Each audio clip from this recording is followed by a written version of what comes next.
Brandon Akerman of Cedar Springs, Michigan, and the interviewer is James Smither of the Grand Valley State University Veterans History Project. Okay, Brandon, let's begin at the beginning. Where and when were you born? I was born in Orange County, California. In what year? 1980. Yeah. Okay. And did you grow up there or did you move around? No, my father was a Marine. Oh. He got out of the Marines and we moved back to Grand Rapids. He got a job at the post office, and then we moved around a lot. When I was young, we moved up to Traverse City. I'd say I grew up in Frankfort, Michigan. Okay. Yeah. All right. And where did you go to high school? Frankfort. Okay. And when did you graduate? 2000 or 98. Okay. And what did you do after high school? Well, I ended up dropping out of high school when I Okay. was 16. All right. But I got my GED, and then I went into the Army. But I used to put in like dock and hoist around Crystal Lake, Beulah, Benzie County. Okay, so you went and got a job, and Yeah. so you worked for a while. Okay, so when did you enlist in the Army? April 2001. Okay, and what was your motivation for doing that? You know, I was just real looking to be a part of something, I guess, and you know, my life was becoming super complicated, and I enjoyed walking, and I used to hitchhike everywhere.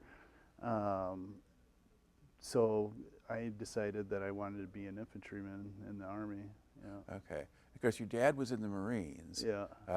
Did you do that consciously to not do exactly what he did? Or? No, it was because I had a GED. They weren't accepting people at that time, because it was like the end of Clinton era, beginning of Bush, so they were still kind of downsizing, and it was very complicated for me to get in. Okay. So it took me quite a while before I actually made it in. Yeah, it was interesting. Okay, and so where do you go for basic training? I went to Fort Benning, Georgia. Okay, and describe a little bit what that was like. What happens when you show up, and what Yeah, goes on from there? You get yelled at a lot. People are giving you lots of directions. There's a lot of standing around, and we had to learn a lot of rhythms and rhymes and cadences, and we did a lot of education, even like financial education. You know, they give you really good advice if you listen. Lots of classroom, and then there was a lot of physical stuff as well. So we would do field problems. You know, just learn about the military and the expectations. Okay, is there weapons training in there? Yeah, lots of weapons. As an infantryman, you learn, you know, the M16, the 240 Bravo, the M60s, the 249s. You know. Well, the M60 is a 30 caliber machine gun. What's a 249? It's a 5.56. Yeah, it's like they call it a SAW, a squad automatic weapon. Okay. Yeah. So it's a little bit higher powered weapon than just the M16. Yeah. Well, yeah, it's a belt-fed. But it's not a fully blown machine gun. It is. Yeah. Okay. Yeah. All right. All right. So now, how easy or hard was it for you to adjust to all of that? You know, it was pretty easy. I ended up becoming the platoon guide, so I was in charge of the platoon for a long time. You know, I enjoyed you know, it's easy to follow rules when people tell you what they are. Okay. Did it help you that you think that you were a little bit older and had held a job and that kind of thing? Yeah. I was definitely. I turned 21 in basic training, so yeah. And everybody else was 17, 18. Yeah. Okay. All right. And so, how long was basic training? Oh man, I don't remember. Felt like 4 or 5 months. Okay. And did that include any more specialized training, or was it all infantry? It was. My AIT was combined with the basic training. Right. So because infantry, it's pretty much the same. Okay. Stuff. Right. So you just stay at Fort Benning for your infantry training. Yeah. Okay. Because in the classic kind of Vietnam era stuff, it's sort of 8 weeks of basic and 8 weeks of AIT. So it's pretty close to that. Yeah. Plus we had there was a transition. We were waiting. We had to wait for a class or something like that. Yeah. Yeah, have enough people come in that they can start up a new group of you. Yeah. Okay. So when did you complete the training? Oh, Did you go in August. It was August of 2001. Okay. Yeah. And then did you get sent to a unit right away, or did you get Yeah, leave? I was actually, I came home on leave September 11th. I was at home on my leave, so I ended up going down to 101st Airborne a few days after that happened. Okay, so let's back up a little bit to 9/11. So what kind of reaction did you had when you realized that was happening? Yeah, yeah, I was confused at first because I thought it was something else, and then when I realized what it was, I called up my recruiter because I was doing, I got more leave to come in and talk to people or Right. something, and so I called them up and I was like, "Where are we going?" And he just told me to, just hang out and wait. But the Army changed. The Army changed that day. That was for sure. When I got to my unit,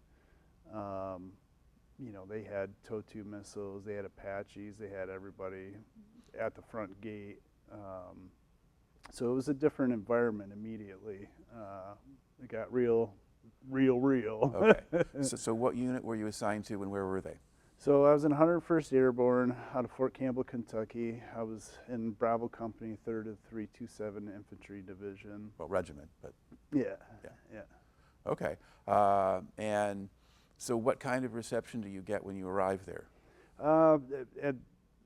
At that time, they had a transition place, so we went there, and I had a lot of buddies that we met up. One of my buddies, I remember, he came up to me and he was like, he lost his orders, and back then it was all paper copy. I was like, "Oh man, what'd you do with them?" He's like, his car was parked outside of the World Trade Center, and his orders the towers fell on his orders. So he came up and empty-handed with that though. So it was real. It was affecting everything. Okay.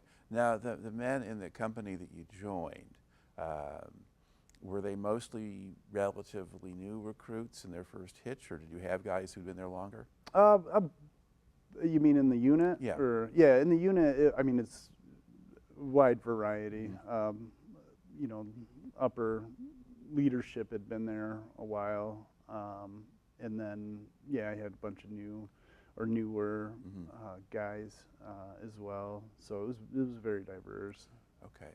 Now, initially, because in 9/11, what had happened at that point, of course, you had a terrorist attack, and then that was connected to Al Qaeda and their bases in Afghanistan. And very quickly, we go into Afghanistan. Now, were you expecting maybe you'd go there? Yeah, I thought and I was hopeful. I tried to. They sent 187, one of our sister units, over. I tried to actually go, but I couldn't, and I ended up deploying to New York. So we did that next summer we trained West Point cadets, and so we got to hang out the whole summer in New York, and New York was amazing. In 2002, we did this big re-enlistment ceremony over Ground Zero. We were on a construction bridge, and like all the cops and firefighters and EMS had come out to watch and be a part of it, and it was amazing. It was terrible. It was just a mixed bag of emotions. Oh, sure, sure. And so at that point, things were sort of cleaned up and they were starting to rebuild, or was it still they were still digging everything out. Okay. Yeah, that construction bridge was it was over the hole. I can't remember what tower, but when I was on it, I remember looking off to the side, and I saw this little thing, and I realized it was a subway, and it was a train hanging out of the the original tunnel. Yeah. Wow. And it was it was big. Okay. And then, so when you're at, did they actually, were you actually staying at West Point? Yeah, they had us on. They have a couple camps Okay. on property, but outside of. So it was a little ways to get to the campus, but yeah. Okay. So were you in tents, or did they have barracks, or? No, they had like pole barns and barracks, and we had double bunks, and it was all open, and so we all lived together in our company. I think they housed companies in each. Okay. So about how long did you do that? We were there 3 or 4 months. Okay. Yeah. All right. Yeah. And then what do you do after that? We went back to Fort Campbell, and then we ended up we started doing a bunch of training and stuff, because talks about going in Iraq, I think, were starting at that point, and then I ended up deploying to Kuwait, and then we went into Iraq. Okay. So the training that you got, did you do it all at Fort Campbell? No, but we did a lot of it at Fort Campbell because they have the acreage there, but they also deployed us to a few different places. Did you go anywhere in a desert, or? No, we went to Louisiana. We went to, they flew us out a couple places just to see how fast they could get us, I think. So that's more to move you around rather than to acclimate you to desert conditions, or yeah, something? they didn't. No, we were we had like a freak snowstorm actually right before we left. So we were training in very cold temperatures, and one thing I think everybody kind of found ironic or funny is when we did get to the desert, they sent us a bunch of MREs, but they were all cold weather MREs, and they take more water because it's more starch stuff. But yeah, when we were deploying, we didn't have equipment. We didn't have I remember they started issuing us the flak jackets, and our plate carriers, and we didn't have plates, and we were about to leave. Like the buses were just showing up, and then our plates showed up at that time. So it was all threw everything together really, really quickly at those times. All right. And did you get any kind of briefings on the situation over there, what to expect, or was it just we had like some classes and stuff to tell us about culture and give us some idea, but they lacked real content, it was but yeah, all of it was super, super quick. Okay. So when did you go to Kuwait? Was it still 2002, or was it 2003? Time you got there? I think it was 2003. I think it was like February, early March. Yeah. And I was in Camp Pennsylvania, which we had one of our own guys. He threw grenades in our tents. And one of your own guys was throwing grenades in your tents? Yeah. Like trying to blow you up? Yeah. He killed a captain sheriff out of the Air Force. Wounded some other guys. Yeah. Okay, that's got to be pretty strange. Yeah. It was not. It was bad. Yeah. Okay, all right. So Camp Pennsylvania. I mean, was that like a tent camp? Or, Yep. Yeah. It was in Kuwait, and I think the day before they put some hills there and threw up some tents, and that's where we were. All right. So how long did you stay there? I think most of March. Okay.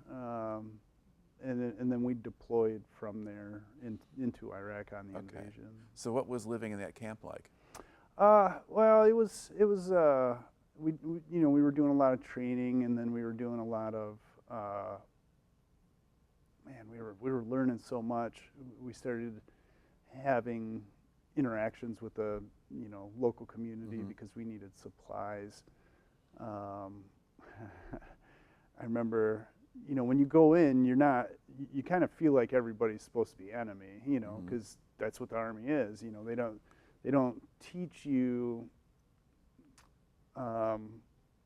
as much humanity as it is, you know, fighting enemy, especially for an infantryman. You know, because that was my goal, is to be the fighter. But what ended up happening was not that. I mean, it was, but it wasn't. There's a lot of community that you deal with and people. And I remember the first interaction I had to get in this guy's semi and escort him around our Camp Pennsylvania, you know, because he had supplies for us.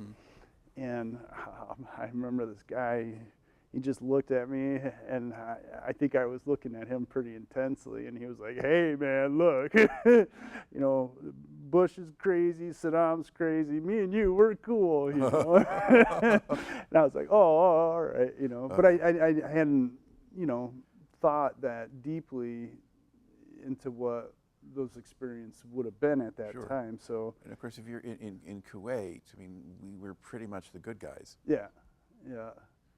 But, you know, they're all Arabs at that point or something, and they're supposed to be. Well, and we had just been attacked, and then we just got attacked again by our own guy. I mean, he was a soldier, and he was in charge of the ammo depot. Oh, wow. Yeah. So he had, you know, anything he wanted. So he just kind of snapped, as far as you could tell? Yeah, I mean, he had some religious views. Okay. I can't remember his name. He's on death row right now, so he's used up all of his appeals and all that stuff. So. Okay, well, you really had a pretty dramatic introduction to life in the military. Yeah, it got real fast. Okay. So then, at the time when you actually deploy, was that after other units had already gone into Iraq, No. or were you among the first ones? Yeah, we were the first ones, and we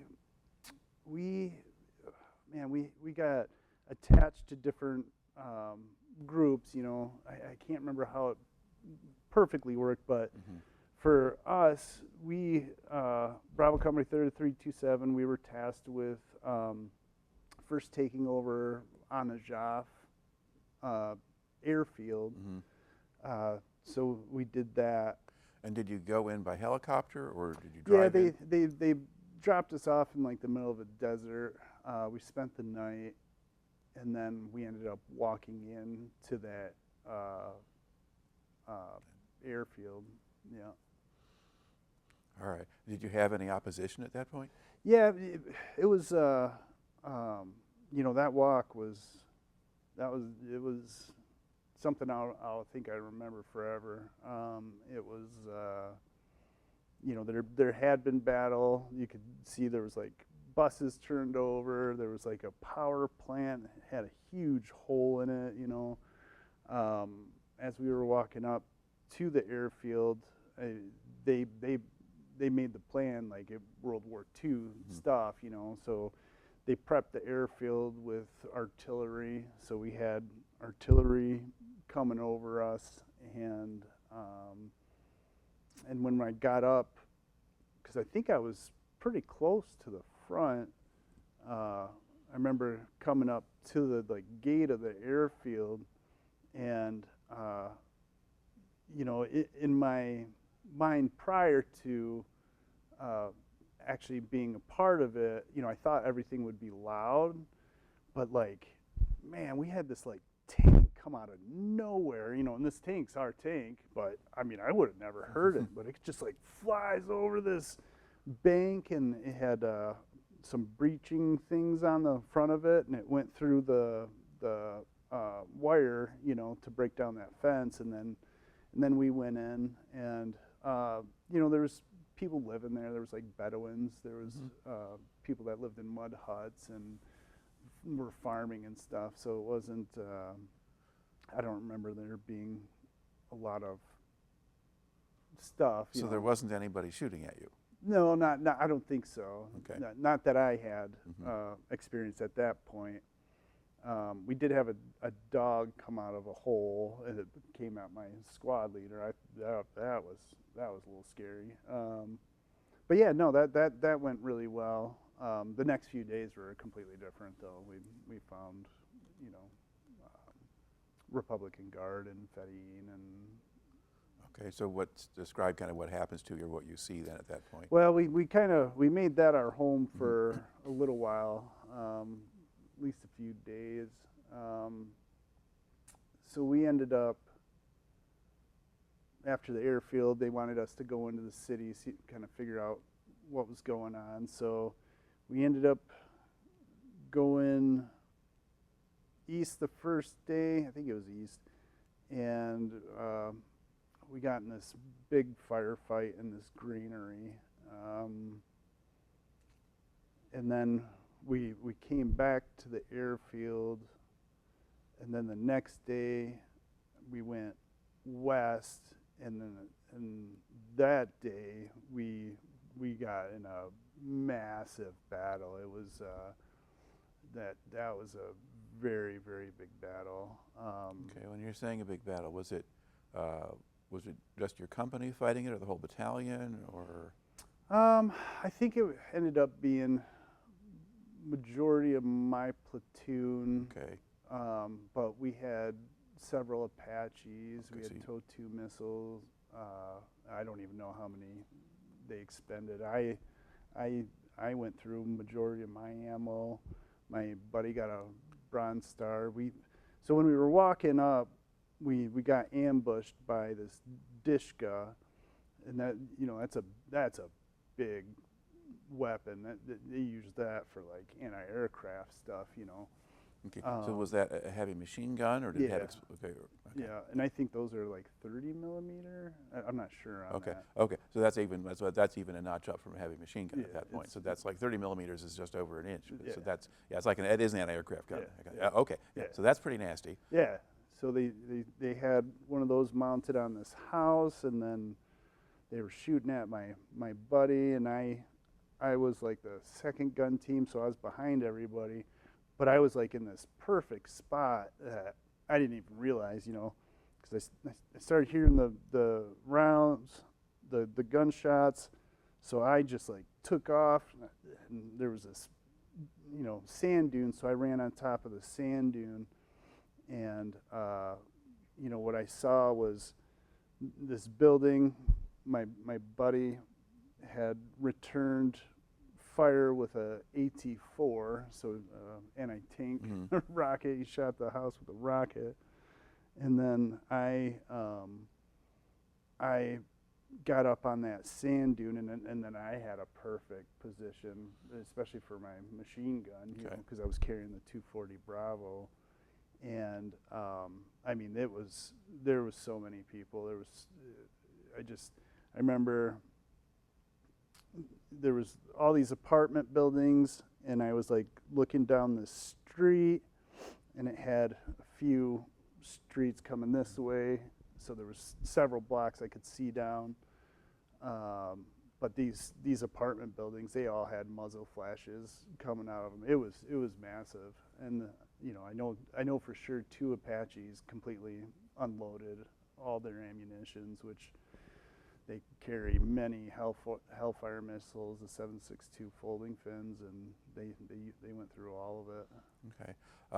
Do you have any idea whether you hit anything yourself, or were you just kind of watching? Oh yeah, no, it was pretty close. Yeah, you could see everything. About how far away from that position do you think you were? So from your sand dune to the top of that building with a gun on it? Oh, maybe 150. Okay, yards? Yeah. And that's pretty far. I mean, it was probably maybe even 100. It wasn't too far. Okay. Yeah. All right. So how long did the firefight last? Several hours. Wow. Okay. Yeah, it was a long time, but we ended up going back to the airfield, and then the next day we went into the town, and that was like so many different worlds, because so we were walking into the city, and people were like throwing flowers on us, and like people were coming out and taking pictures with us, but when we got to the end of that road, there was a government building and it was a Iraqi army, and so we ended up at the end of this road in another huge firefight, and we took over that building. We blew up a few caches because there was like all kinds of guns and bombs and stuff. So, and then we next to that building was like a little, I don't know, weird road, and it had a statue of Saddam. So we, at that time, they were like blowing up or pulling down all the Saddam stuff, and it was like, it was a big deal. It was a big deal for the people. It was a big deal for us to show, kind of like the agenda and some of the thought process of, getting freedom to the, but man, we blew up that that statue, and they used probably a little too much C4. I ended up getting hurt. Okay. I ended up unresponsive, and that next day, so I got medevaced out. But I'm not really sure what happened.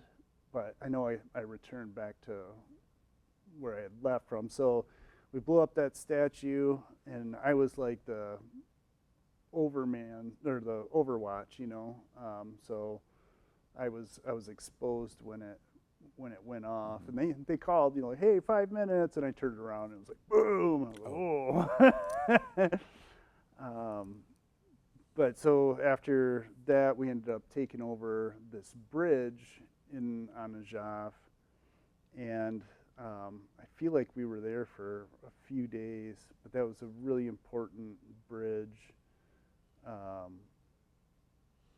And were a lot of our units using that bridge, or would Yeah, it was a big bridge for getting across. But after that, we ended up going up to Baghdad.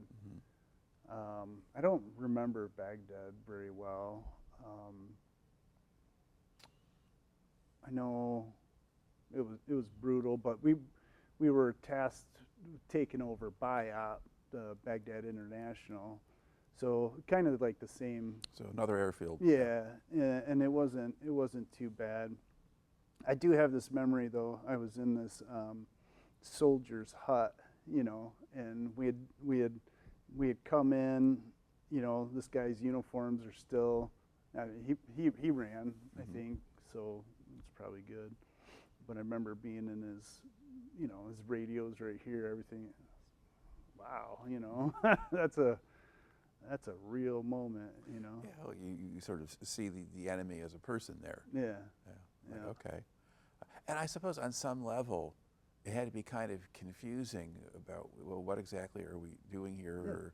Because you had people who were happy to see you, apparently, and supporting, and other people who were shooting at you.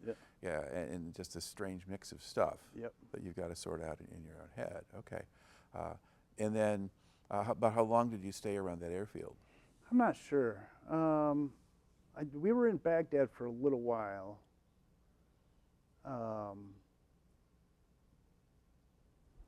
Because it was the initial, because the tanks went through, and then we went through, and we were spearheading it. And then, I can't remember how long we were there. I remember I got my first shower, and it had been like almost 2 months or something like that.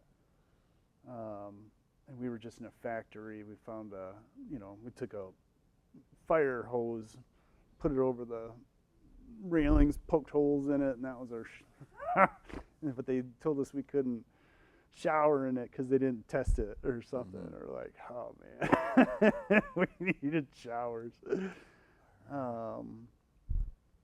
But from Baghdad, we ended up going to Mosul next. We took over that airfield as well, and then we spent a lot of time in Mosul. Yeah, Because that was the point, I think, when David Petraeus was the division commander, and he was doing his own kind of counterinsurgency stuff and things like that. And it was awesome. I enjoyed Petraeus so much because what he did, so we got up to Mosul, and then, you know, the government's kind of, you know, it's been torn down. Now they're like, hey, we got to do some elections. We got to get these guys' government back. And then for us, you know, we had destroyed the whole infrastructure. I mean, people aren't working, you know, food, gas, all this stuff's an issue.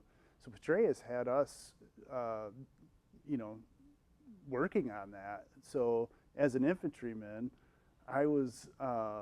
we were going in and monitoring the propane sales. So we would physically go to the places they're selling stuff, you know, protect people, make sure it's organized and everybody was getting fair deals. We did the same thing with gas, banks. We were doing overwatch for banks a lot. Yeah, we were really trying to, you know, bring a positive, thoughtful society back. Right. Okay, now in that area, were there still people shooting at you or Oh, trying yeah. to blow you up? Yeah. We got hurt. We had many incidences. Yeah, I mean it was daily stuff too. You know, but there was ammunition everywhere because they were stockpiling because, you know, we were about to invade. So the city of Nineveh, which is a field, they had many bunkers of artillery rounds and all kinds of stuff. So people were going in and taking that, and then we started getting IEDs and all that stuff. So, yeah. Okay. So, but were there firefights, or was it mostly IEDs, or? Both. Okay. It was a lot of everything, you know, because like we would shift jobs, you know, so to give people kind of breaks, you do like force security, so you'd be protecting the battalion. Sometimes we'd go protect other places that had, you know, our interests. And then some days or weeks you'd be on like doing raids, or you'd be QRF. So we'd switch these jobs around. So you just got a lot of exposure doing a lot of different things. Okay. Now, at a certain point in the process, or part of the Petraeus approach involved embedding small units in communities and things like that. So would you go someplace and stay there among the population for a while? Yeah. Yeah, when we were doing like 5-man OPs, so yeah, I got in a firefighter on this one. One mission we had, they took a ton of small 5-man groups. They just dropped us off, like find a rooftop. So we did, you know. So then you have that interaction between whoever owns that, you know. So you know, we knocked and like, hey, we want to stay in your rooftop, you know. Don't know you, don't know anything about you. So, but it's gonna happen, you know. So they, you know, that interaction's odd, you know, because it's scary for them. It's scary for everybody, really, you know. And then, so yeah, one night I was on this rooftop, and somebody came up. I had just gotten off my shift, and I had my 240 up on the you know, edge of the building there, and I was sleeping outside, and I remember putting the sleeping bag over my head. I hear a gunshot, and I'm like, I remember pulling it off and being like, because I was just tired of it, you know, at that point.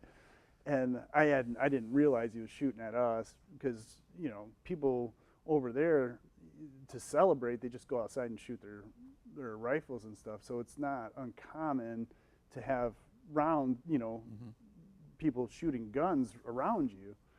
And so I remember being like, and then my buddy started returning fire, and I was like, whoa! And I had a 9mm Beretta, and so I started returning fire, and I ran up to the gun to take over the gun, and whoever shot just like ran away or something, and but the next morning, I woke up and there was a lady on this rooftop, and she's like, oh my God, and I was like, oh yeah, sorry, and then this other guy comes over, and he's like, hey, you guys shot into my bathroom. I was like, what are you talking about? And he's like, he opens up his hand and he has a projectile, and I was like, oh man, because what happens is everybody's scared. You're being shot at. You're returning fire, and that 240 was pointed right at that guy's window. Mm-hmm. Oh man! But he was cool, and we had like a place for people to go to get report damage. Or, yeah. So every time we kick down a door, it gets paid for.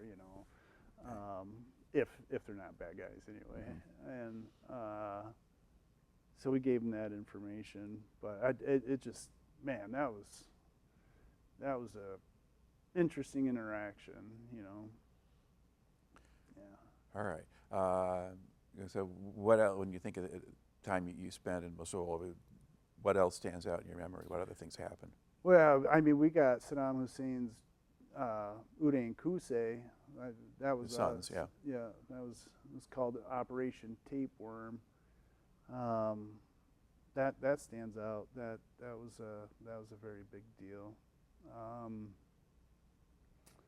Yeah. Now, was the population there largely Arab, or were there Kurds there? Or? There was Kurds. Yeah. It was mixed, but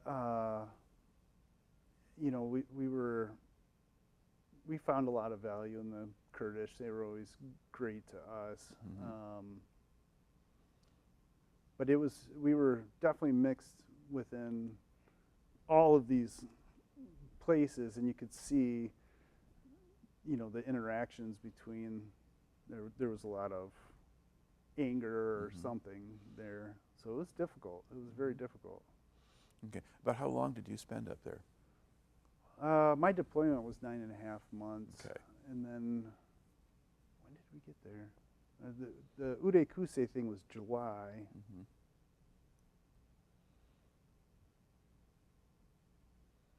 So you were basically there until kind of the end of '03, pretty much. Yeah. I feel like June we were up there. Yeah. I can't remember. Because you get over to Kuwait in March, and then you advance, and you go fairly quickly through several other places, and then the area where your division is deployed is really up in the north. Yeah, and then that's where you are. Until you rotate out. And so during this time now, do you start to have guys rotating home, or because people's enlistments vary, or you're all there for the duration of all the units there? No, they started having some guys go home, and I remember I was supposed to go home, and people that were getting out after me were going home. But they started doing like stop losses and stuff, which I didn't get impacted by, which was nice because I just had a baby too mm-hmm. at that time, so it was pretty complicated. Mm-hmm. Yeah. All right. Over the time that you were in Mosul, did the local conditions change any? Did things get quieter? Or? Yeah, no. Interestingly, we've been doing like a lot of 20th anniversaries because last year was the 20th anniversary. Mm-hmm. So I went down. We had there's a great exhibit in the Infantryman's Museum. The day that we got Uday Qusay, mm-hmm. there's this awesome picture.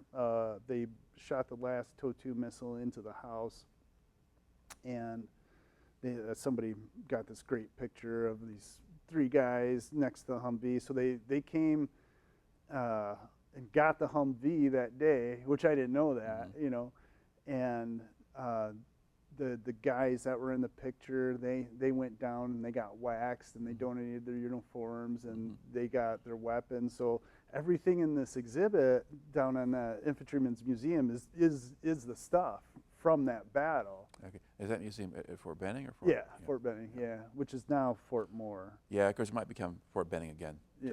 Cause, Oh, yeah. whatever. Yeah. Yeah. Okay. Oh, all right. Yeah.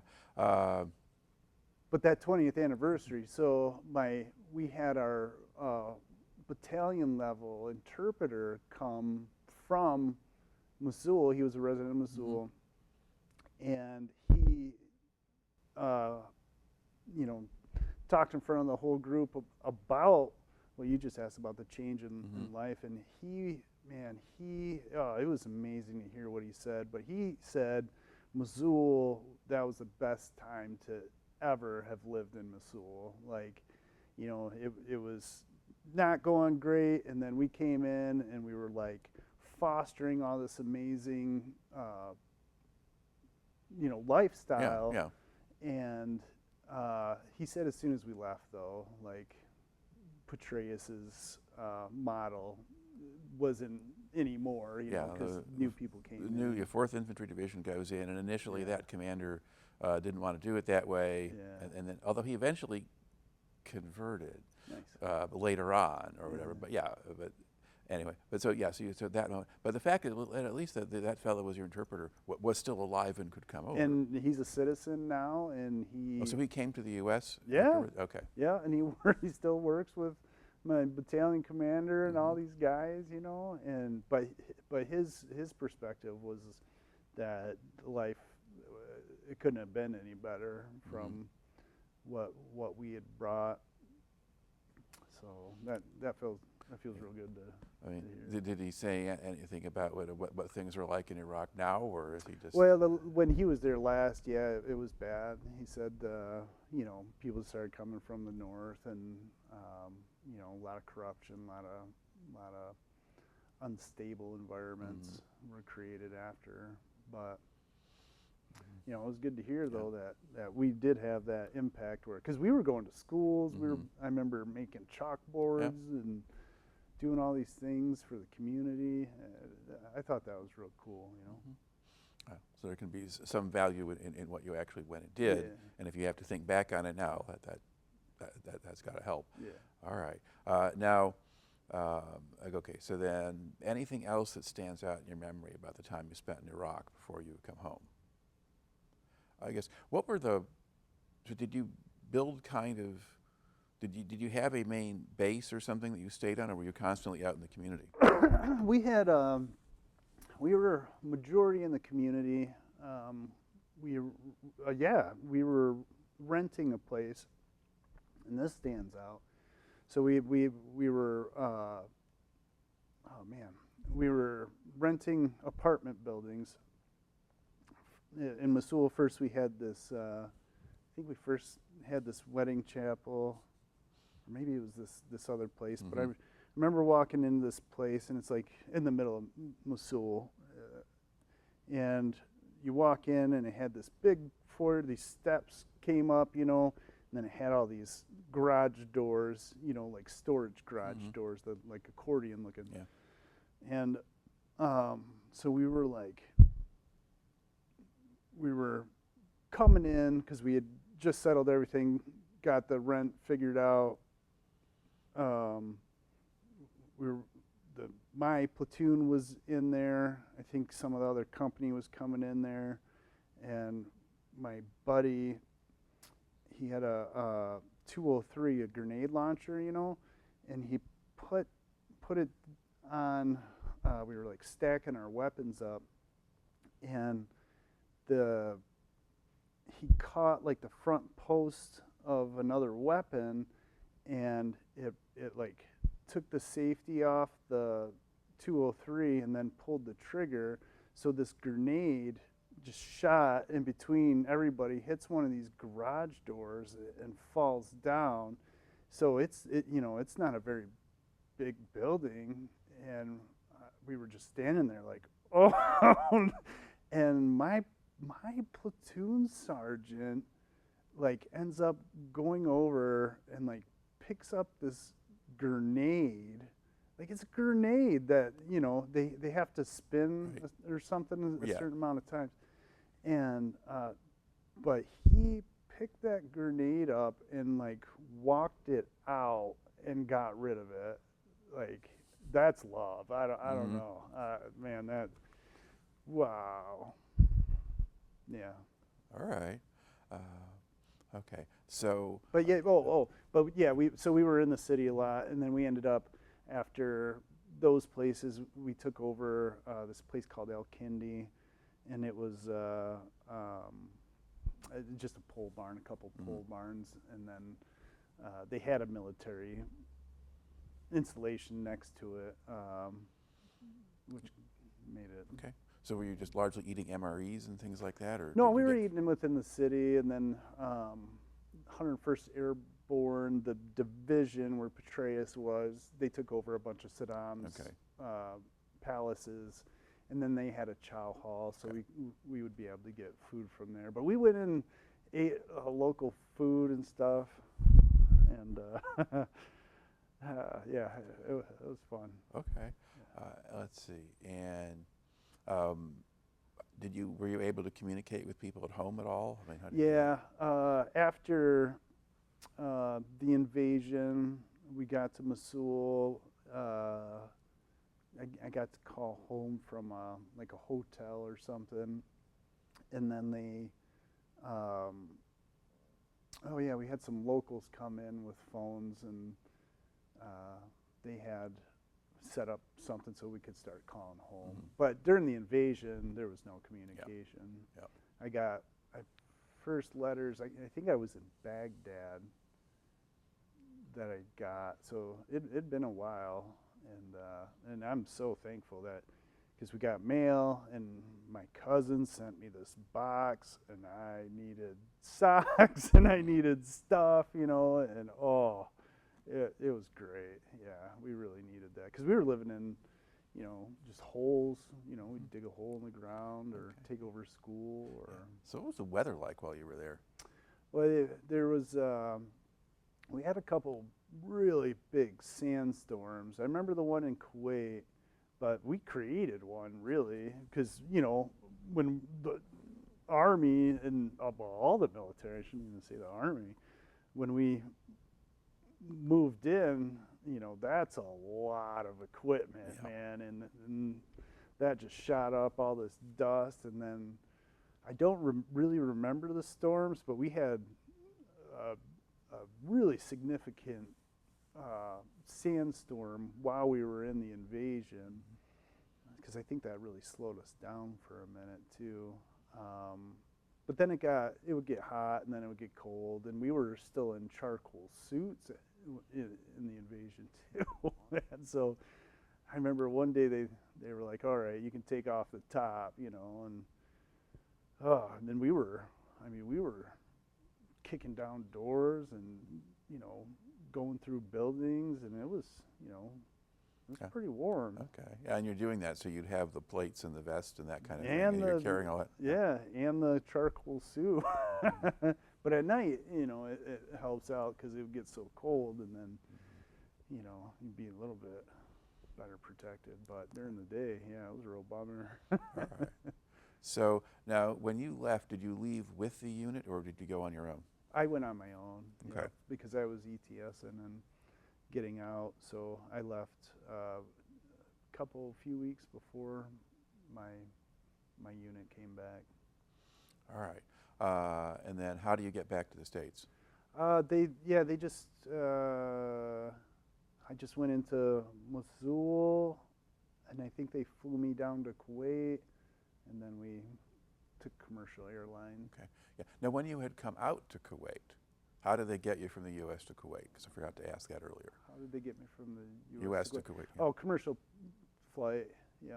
Okay. Yeah. So your piece. So yeah, because you were saying you initially didn't have equipment. So they were just sending the personnel at that point. Yeah. And then what they did was they had remember seeing the trains. They started sending equipment in the trains, but then they put a large amount of equipment on boats. And then because they sent my original platoon leader onto that mission, so my platoon sergeant was acting platoon leader during the invasion. And man, I'm so thankful for that, because that was good. But yeah, they sent a bunch of equipment by boats. Yeah, we yeah. Okay, but if the equipment was still on the boat, Yeah. then what did you? I mean, did you get different equipment when you got to No, Kuwait? I mean, we had our guns, Okay. and that's all we really needed. And then we had helicopters, and then we had MREs in the beginning there. So it was light, but we had enough to go in. Okay. Yeah. How would you characterize the morale in your unit while you were with them? I had a great unit. My guys were amazing. We had done that deployment to New York. I think that was really good for all of us, because we got a super amazing amount of training. We had a great amount of time to build our relationships and really get to know each other. My guys. Yeah, they're. I couldn't have planned a better team, Yeah. And what kind of losses did your company have while you were in Iraq? We lost a few guys. Corporal Latafuga, Staff Sergeant Keenan, Captain Sheriff out of that. Yeah. And so some of that was, and that was back even before that was when you were still in Kuwait. The sheriff. Sheriff, yeah. The sheriff was. Okay. Yeah. All right. So now you get back to the States. So do you get discharged right away, or do you go back to Fort Campbell? I had a little bit of leave, and I had to do all my paperwork stuff. So I had I don't remember how much time we had, but it wasn't much time. Okay. Yeah. Did they make any effort to encourage you to re-enlist? Oh yeah. They wanted me to, but for me, I had specifically, I was like, if you guys send me home to see the birth of my child, I will absolutely re-enlist. And they really didn't do that. Yeah. So I was like, all right. So, but I had an incident where I was QRF. What does that mean? Quick reactionary force, and one of our guys was killed. We had a guy lose his both legs. Guy lost his hand, and I responded to that. But it was terrible. But I remember I felt so helpless. Even though I was like doing what I needed to do, I was security, but I felt, so I ended up becoming a paramedic after, and then I became an RN. So, all these events really. So those are things you did after you got back? Yeah. Yeah. Okay. Yeah. All right. Now, when that incident happened with the QRF, was that an IED or an ambush, or? It was an ambush. Yeah, these guys came out with RPGs. And then were you able to fire back or chase them off, or did they just disappear? Or? Yeah, they took off. Yeah. But it's interesting. All these, the more came out of it. I've saved. I don't know how many people, man. I've the last 20 years of my life has just been running into crazy stuff and helping everyone out, and that, those moments I think really shaped a lot more than I knew when it was happening. So we'll back up now. So you get out of the Army. End of let's see. April 2003, I got out. Wait, no. 2004. 2004. Okay. So you get out, and then from there, do you go to school, go to work? Yeah. first I came back. I went to my old job, and I was putting in docks and hoists, and then I ended up getting 30% disability from the VA, which opened up vocational rehab. So voc rehab ended up, I became a paramedic. I went to Baker College in Cadillac, and man, it was great though. It was something I think I really needed at that time. That was positive, and I mean, it's a lot, you know, because you end up seeing. I saw too much. I got to get out of it now. But and I'm not a paramedic anymore. I let my license go. So what do you do now? Nothing right now. Okay. I'm kind of venturing into music. I'm still a licensed RN, but after I was, you know, charge nurse in ER during COVID. Because you were there, you were doing that through COVID. Yeah, that could take a lot out of you. Yeah. That was too much. I mean, I think it had been too much for a while, and I just hadn't realized it, you know. But because it's been a 20 years. Yeah. I mean, one of the things that I will usually ask people is sort of how do they think their time in their service affected them and what they take out of it. And you pretty much answered that. Yeah. Do you have anything else you want to add in that regard in terms of the overall effect of that? Or would you do it again if? Oh, yeah. You know, I think, I don't know. I valued so many people. I made so many amazing relationships while I was there. You know, I still hold on to that, you know. We would just sit around and have amazing conversations with people, and they'd bring us, you know, chai and tomatoes and cucumbers, and we would just, man, yeah, that's an experience that I value. I mean, there was a lot of tragedy and a lot of hard things that will affect me and probably everyone for forever, but. You know, I think I really valued Petraeus and his leadership. Lieutenant Colonel Carlson and Battle Force. Oh man, like I said, that our whole unit was awesome. It was, and to see those guys, you know, I went back to that 20-year. It's just amazing. So, yeah, I'd do it 1,000 times over just. Because there was value to it, you know, a lot. All right.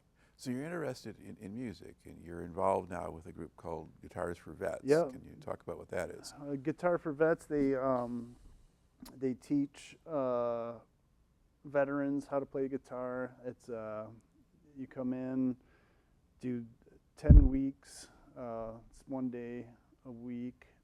Of instruction, and then at the end of the thing they get their own guitar, and then they have you know, jam groups and stuff like that. So it's been a really good thing for me, especially in my transition out of you know, the nursing and all that stuff, because I was not okay. You know, everything just kind of came up at and you know, all these things that life brings anyway. Right. So yeah, Guitar for Vets is a big deal. I'm also involved with this organization called Creative Vets, and they use music and art for healing. I went down to Nashville. I wrote a song with a guy named Barry Zito, Martin McDaniel, and Brian DeVries. I was on Rockford's Got Talent a few weeks ago. I sang the song on that. Yeah, these organizations are Operation Injured Soldier, the West Michigan Veteran Assistance Program. All these guys are really, you know, filling in those gaps like the BA can't. You know, it's been really amazing to have that support. So, yeah. All right. Now, what my understanding here is that you were actually going to play the song here. Yeah, yourself. yeah. Okay. So This is Forgive Me.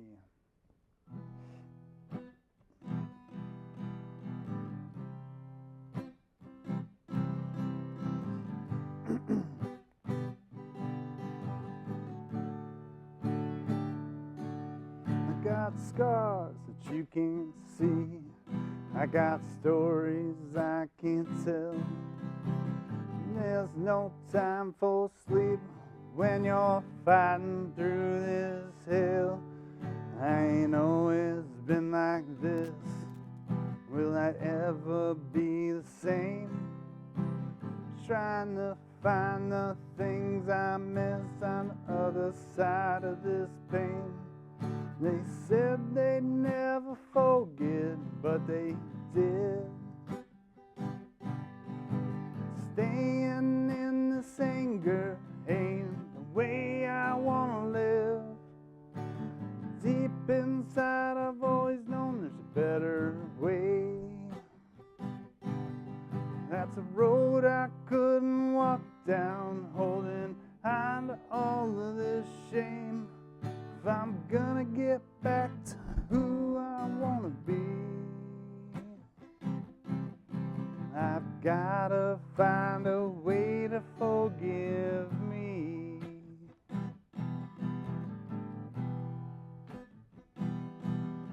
The man that's in the mirror only looks a lot like me. No, he's in there somewhere hidden under all of this grief. They taught us how to fight. They taught us how to kill. They forgot to teach us how to deal away this feels. They said they'd never forget, but they did. Staying in this anger ain't the way I wanna live. Deep inside I've always known there's a better way. That's a road I couldn't walk down, holding on to all of this shame. If I'm gonna get back to who I wanna be, I've gotta find a way to forgive me.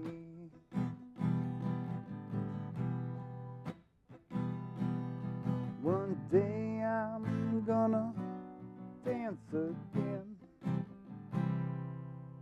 One day I'm gonna call myself a friend. They said they'd never forget, but they did. And staying in this anger ain't the way I wanna live. Deep inside I've always known there's a better way. That's a road I couldn't walk down, holding on to all of this shame.